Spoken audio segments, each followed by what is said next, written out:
Hello, everyone. Today I want to talk about day 5 in the final week of Jesus's life, this ongoing little mini series that I'm covering. And I want to start it by just asking a question. Upon which day of the week was Jesus crucified? Now, I'm actually recording this on a Friday, which just so happens to be Good Friday, as it's called. It's an odd name to some people, but if you understand its history, the idea would be that on this day, Jesus gave his life for the sins of the world. So, in that sense, it's good. It was a horrible day, of course, but I'm going to try to show you from our records that Jesus did not die on a Friday. That's actually a misunderstanding, and it has to do with the word Sabbath. If Jesus died shortly before the Sabbath day, that would be on the sixth day of the week. Everybody knows that. And the Sabbath day is the last day of the week, the seventh, and then Sunday, the first day of the week. So if I'm covering the fifth day of the week, what am I going to say about that day? I'm going to try to show you from our records, our best historical records, that Jesus died on a Thursday, not a Friday. So, what happened on Friday? Friday was actually the Passover, the day of Passover, the 15th of the Jewish month of Nisan, still celebrated today universally in Judaism. And the night before that is when you eat the Passover meal that today is called the Seder. But the standard Christian tradition is that Jesus ate his final meal on a Thursday night and that it was, in fact, a Passover meal. And then he died the next day on Passover Day, Friday, right before the Sabbath. I think that's incorrect on all grounds, and I'll try to show that to you. The reason it matters is it has to do with what happened that evening, that final evening meal, and all through the night and all through the next morning, and whether that was on Passover or was it the day before Passover. It gets a little confusing because in Judaism and in Jewish tradition, days begin at sunset. Anyone who knows about the Sabbath knows for Jews, it begins Friday night, not Friday at midnight. So let me illustrate this and get into it with a chart and a set of texts. Okay, here we have Jesus's last week, day 5, Thursday. And I'm going to try to show you that this is, in fact, the day of the crucifixion. In the year 30, it fell on April the 4th, and Thursday is Nisan the 14th. Now, Nisan the 14th ends at sundown Thursday. And by sundown Thursday, what I'm going to present to you is Jesus is dead. And it's Nisan the 14th in the evening, right after sunset, that you eat the Passover. So Jesus couldn't have eaten the Passover because he would be gone by that time. He would be dead. He would already be put in that temporary tomb, according to the Gospel of John. And we'll get to all that.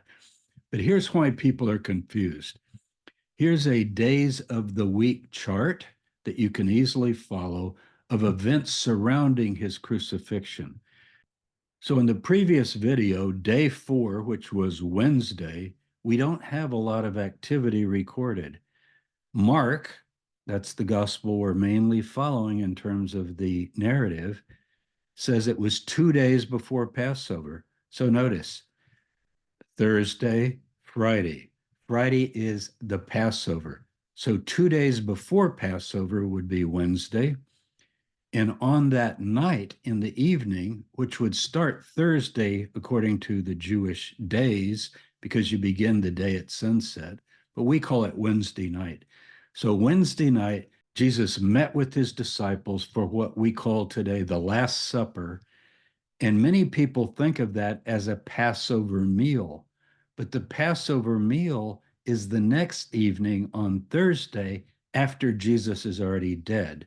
And we'll see that very clearly in our text. He then goes to the Garden of Gethsemane where he prays. And after midnight, he's arrested. And now we're into Thursday morning on the 14th. Now, this is the day that the lambs are killed for the Passover.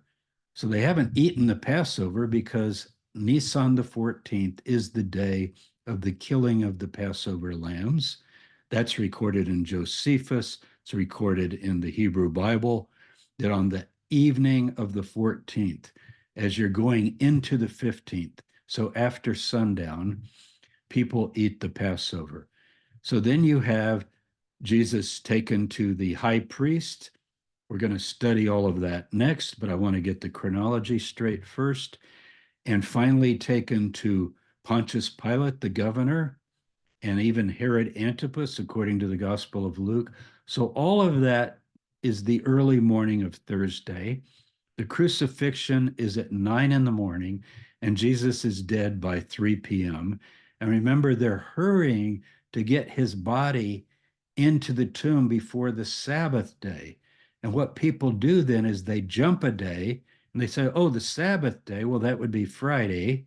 And then Saturday would be the Sabbath day. So we got to move this to here. But that's actually incorrect. There's a double Sabbath. The first day of unleavened bread, which is Nisan the 15th, it's the morning after you eat the Passover meal. Talk to any of your Jewish friends or any of you who are Jewish who've kept the Passover, you know this. You eat the Seder after sunset on the 14th. The lamb would have been killed in that afternoon hour. Our historian Josephus actually explicitly talks about that, how the lambs are killed that afternoon of the 14th. You eat the Passover meal. And then the 15th is a holiday. It's a Sabbath. So there's a double Sabbath. Sabbath just means a rest day. It's the first of 7 annual Sabbaths. You have annual Sabbaths as well as the weekly Sabbath that comes every Saturday. So this is an annual Sabbath. It's still a rest day. Sabbath means a rest day. It's a holiday, in other words, a holy day, and still observed today. That's when Jews would go to the synagogue today and they would celebrate the day of Passover. Jesus is in the tomb that day. He's also in the tomb all day Saturday. And then we get to Sunday when the tomb is discovered empty because his body has been reburied by Joseph of Arimathea, the burial party, permanently. This was a temporary burial, as we'll see. So that's the chronology. Let me show you some of the main texts. First of all, Mark 14:1. I just mentioned this. It was now 2 days before the Passover. So this is on Wednesday, and the Feast of Unleavened Bread. The 15th of Nisan is the first day of the Feast of Unleavened Bread. It is a Sabbath. And the chief priests and scribes were seeking how to arrest him by stealth and kill him. They want a secret arrest. So the idea that Jesus was arrested in Gethsemane the night of the Jewish Seder, when the high priests of all people would be with their families and with their followers keeping the Passover, they have to do it before that, lest there be a tumult of the people. Otherwise, if you do it on Passover, you talk about a uprising that's going to take place. It needs to be done secretly and not during the feast. Okay, so it has to be the day before the feast. Now, they do cut it close, but according to Mark, they make it. Look at John 13. This is the Last Supper, John 13.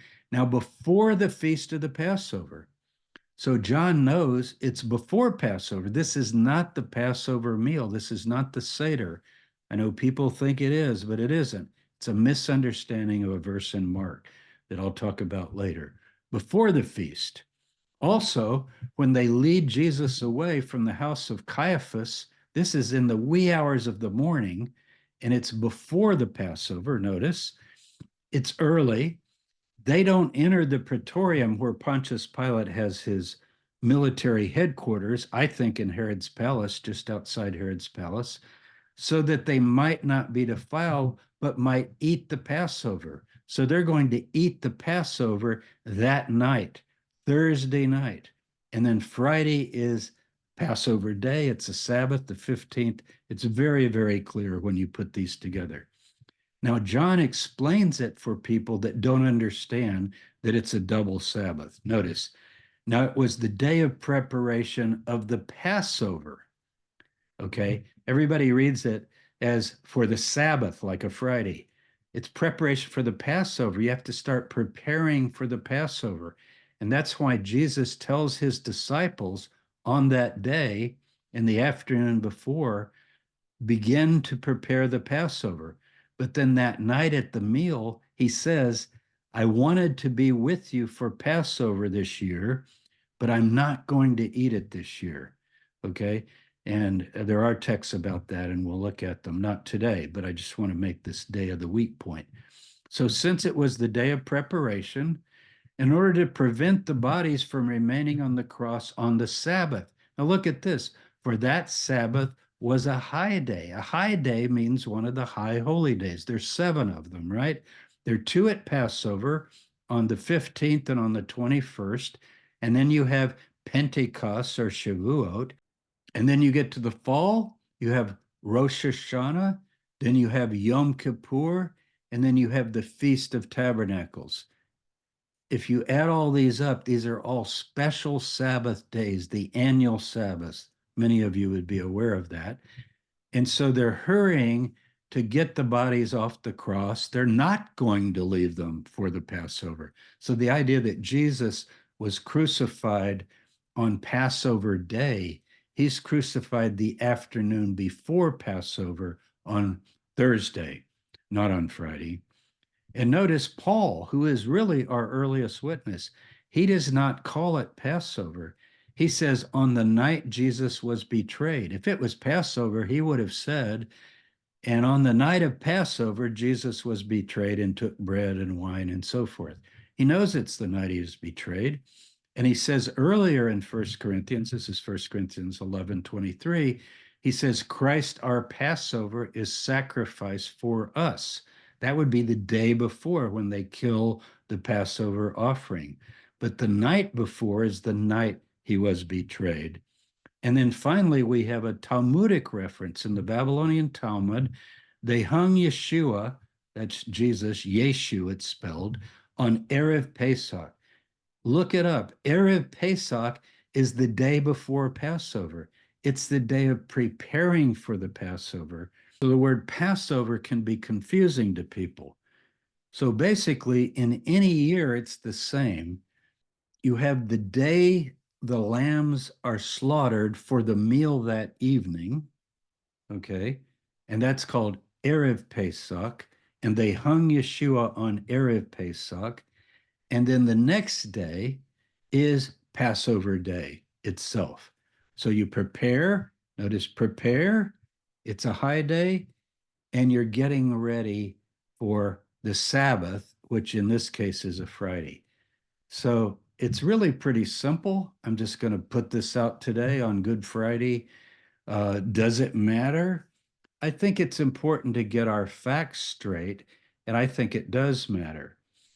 Now, when we go back to Mark and begin following the story, and I want to get to John and his account as well, I want to bring in all of our sources as we look at these final events, which would be beginning Wednesday night, according to what I presented here, the arrests, the multiple trials before the high priests, 2 trials, one with Annas and one with Caiaphas, and then Pontius Pilate, the crucifixion, and the burial. And all of that takes place when? From Wednesday evening after sundown, and then the crucifixion on the 14th when the Passover lambs were slaughtered, and then rushing to get him in the tomb before the Sabbath high day came, which would be Friday, and then he's in the tomb all day Saturday as well. Okay, so I'm going to stop this share, and I want to share another screen with you. This is my blog, jamestabor.com. And if you will do the search right here, you can find it right here. Last Days of Jesus, that's what we're covering. some in-depth study and reading. I mentioned this when I first began this series earlier in the week.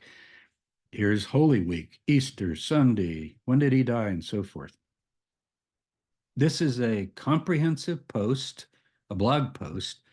And if you have questions and want to study into this, I think you're going to find that most of them will be addressed. So this has all the details, and you need to kind of read it and study it. And then I put links. So notice, last days of Jesus, a final messianic meal, not the Passover. It's the night before the Passover. So, as somebody once said, Jesus didn't eat the Passover. For his followers, he was the Passover. Notice he died at 3 in the afternoon, right as they were beginning to kill the lambs. Now, that could be just a theological point that early Christians later made, or it could be historically the case. And I think it probably is historically the case because they want to kill him before the feast. And if you're going to kill him before the feast, your last chance is on Thursday of that particular week. There's also this. I'm going to click on it. Was Jesus' Last Supper a Passover meal? And that directly addresses all of the objections and all of the details. And I also refer you to Jonathan Clausen's article, Was Jesus' Last Supper a Seder? And he goes through the whole issue in great detail. I'll click on that. You can read it in Biblical Archaeology. And notice you have all of this material that you can read and study. And I hope you will. I hope you'll give this material some attention. So let's go back to my blog. And you can explore all of these things. Jesus died on a Thursday, not a Friday. There you go. And you're going to see quite a bit of other evidence. One of the things that's usually not mentioned is Jesus says, according to Luke, that I earnestly wanted to eat this Passover with you before I suffer, but I won't eat it until it's fulfilled in the kingdom of God. That's according to Luke 22. Now, later, a copyist adds, I won't eat it again because they think it's on Friday. And what do you mean you won't eat it? You're eating it right now. But we just read in the Gospel of John that it's before Passover. Some people say, well, he ate it a day early. Confusing thing comes when you read Mark 14, and it seems like it's saying that they're preparing the Passover and then eating it that night. But the answer is there's a lot of preparation. In other words, when the first, remember, it's 2 days before Passover, Mark says in Mark 14. And then the next day, it's getting closer, and you've got to begin preparing for the Passover. They don't know yet what's ahead. Now, in the Gospels, it's presented as if Jesus knows all of this, but and is aware of the plot of Judas and so forth to grab him before the festival and before the Passover. Once the Passover starts, you're not going to have a trial. You're not going to have an arrest. You're not going to have a crucifixion on the holiest day of the spring on Passover day. It's just not going to happen. And it didn't happen. But people are confused. Once Christians lose sight of the Jewish festivals, they lose touch with Judaism. They don't really understand the terms first day of unleavened bread, Passover, killing the Passover, eating the Seder, and so forth. But it's real clear when you know it. Also, the bread that is broken is not the word for the Passover bread. Some of you know the word, you see it in grocery stores, even if you're not Jewish. Matzo, right? Matzo. Matzos, as it's sometimes pronounced. Unleavened bread, it's that flat bread. But artos is a regular bread, like a loaf of bread. And that's what is used in the Gospel of Mark. It's also used in Paul. So they're eating bread. It's not the first day of unleavened bread yet. It's coming. So when it says on the first day of unleavened bread, as the Passover draws near, it's anticipating the arrival in that text. I don't know if Mark fully understood it, the writer of Mark, but I'm telling you, if you put all the evidence together, it's very clear.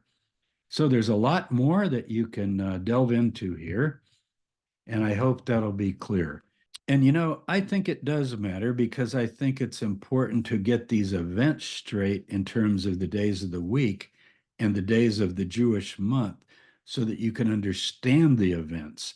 There's things are happening for a reason, and the main reason is to get Jesus arrested and crucified before the feast so that there won't be riots in support of him. It's important to get him arrested and crucified before the festival, and then people will be occupied during Passover and right after that for the Sabbath. And that way it can take place. So the plot to kill. Now, next time, we're going to look at the accounts of the arrest, of the trial, of the crucifixion, and we're going to see some really amazing things. So, Thursday, Day 5, the day Christ died. In 1957, Jim Bishop wrote a famous book called The Day Christ Died. And that book has sold millions of copies. It's still in print. I remember reading it as a kid growing up, and it was a very moving book to read. And it's written from a traditional perspective. But that phrase, the day Christ died, is the title I'll give to this video. Next time, we'll delve into the last events that led into that day and on that day in great detail, according to all of our sources.